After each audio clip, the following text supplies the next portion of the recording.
ایمان کو محبوب بنا دیا اور اس کو ان کے دلوں میں مزین کر دیا، اور کفر فسوق عصیان کو ناپسند بنا دیا،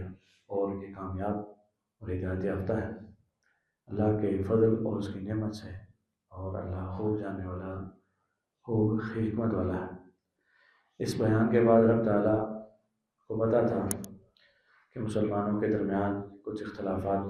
پیدا ہوتے رہیں گے اور آپس میں مسائل اور جھگڑے ہوتے رہیں گے، تو رب تعالیٰ نے اس سے پہلے کہ وہ مسائل ہوتے حضور کی موجودگی میں یہ وحی نازل فرما دی،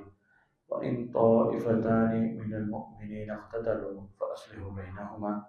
اگر مسلمانوں کے دو گروہ آپس میں لڑ پڑیں تو ان میں صلح کرا دو، ان میں صلح کرا دو۔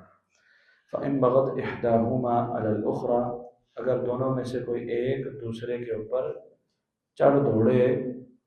فَقَاتِلُوا الَّتِي تَبْغِي حَتَّى تَفِيءَ إِلَىٰ أَمْرِ اللَّهِ، تو اب جو مظلوم ہے اس کے ساتھ ہو کر کے تم ظالم کے ساتھ لڑو،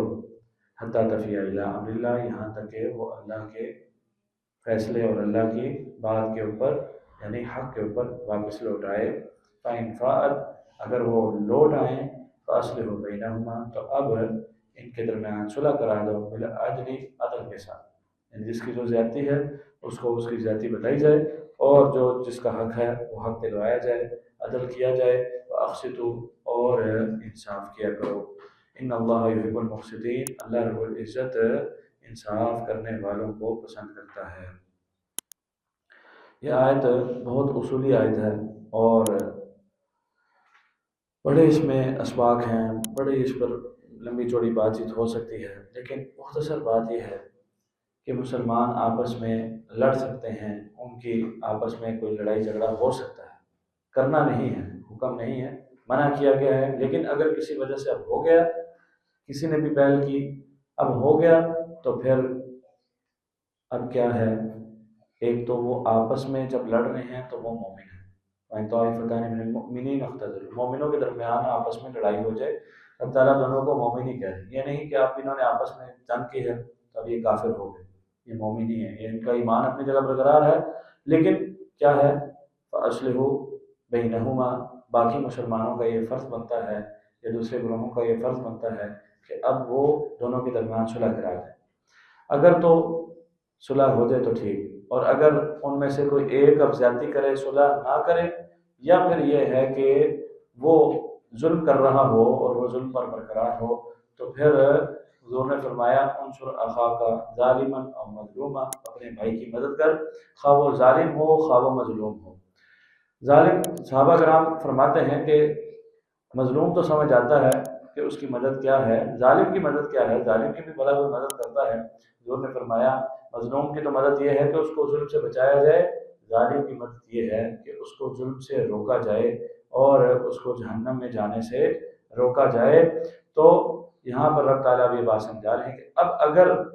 آپس میں ان کی لڑائی چل رہی ہے اور ایک اب زیادتی کر رہا ہے، تو جو کمزور ہے، جو مظلوم ہے، اس کے ساتھ مل کر کے ظالم کے ساتھ تم لڑو، یہاں تک کہ ایک تمہاری طاقت ہو، اور مقابلے میں جب وہ کمزور ہو جائے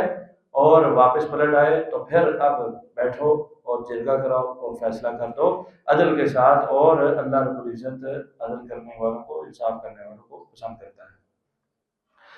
پھر اللہ تعالیٰ فرماتے ہیں آیت نمبر 10 میں انما المؤمنون اخوہ، مومن آپس میں بھائی ہیں، فاصلحوا بین اخویکم، اپنے بھائیوں کے درمیان صلح کراتے رہا کرو، تماشائی نہ بن جایا کرو، آپس میں لڑ رہے ہیں تو دیکھنے نہ لگ جایا کرو، ان کو آپس میں مزید نہ ابھارا کرو۔ دیکھتے ہیں معاشرے میں اگر کوئی آپس میں دو لڑ پڑتے ہیں تو تماشائی ہوتے ہیں جو مزید انہیں ابھارتے ہیں کہ مزید لڑیں اور مزید ایک دوسرے کو ماریں، نہیں، مومن آپس میں بھائی ہیں، ان کے درمیان صلح کراؤ، اگر کوئی لڑائی ہو جائے تو صلح کراؤ، واتقوا اللہ، اور اللہ سے ڈر جاؤ، لعلکم ترحمون، تاکہ تم پر رحم کیا جائے۔ تو یاد رکھیے کہ مسلمانوں کے جتنے مشاجرات ہوئے، خصوصاً صحابہ کرام رضوان اللہ علیہم اجمعین کے دور میں،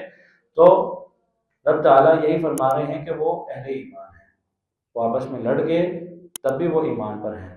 وہ حدیث کے سباب المسلم فسوق وقتال کفر، مسلمان کو گالی دینا گناہ ہے اور اس سے لڑائی کرنا کفر ہے، تو کفر دونا کفر کے بھی درجات ہوتے ہیں، کفر میں فرق ہوتا ہے، ناشکری بھی ایک کفر،